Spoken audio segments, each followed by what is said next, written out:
Hey guys, this is Mrs. Shram. I just wanted to hop on and explain what we'll be doing today, Tuesday, October 27th. This is the only time I will see you this week, so I wanted to make sure I made a little video. We're going to skip Lexia just because you guys only have one class day this week, so we will not do that this week. What we are going to do is we are going to do, this is just a little PowerPoint about why in the world we're doing these activities over Greek mythology. And the reason is because we are going to start reading Romeo and Juliet when we return next week. So this PowerPoint kind of explains Greek mythology and how it's used in Romeo and Juliet.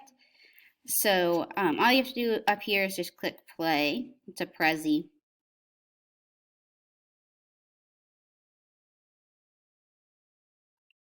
And that will slowly load. If you are virtual,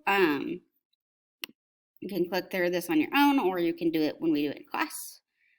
Just goes through the introduction, questions, and answers that go with it as far as examples. So make sure you look through that. And then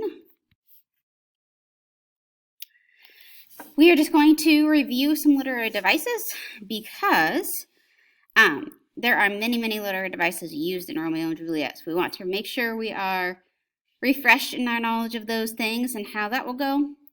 And then the last thing we're going to do is, this is just kind of a anticipation guide, kind of seeing what you think.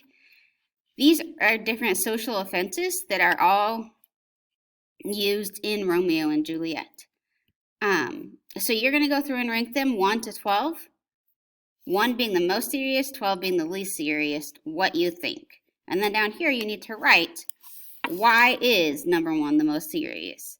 Why is picking a fight the most serious, if that's what you chose? Full complete sentence, check your spelling, please. And that's the last thing we will do today. You will have that blue submit button here and just turn in. And get back here. Zoom times are right there if you need them. All right, see you later.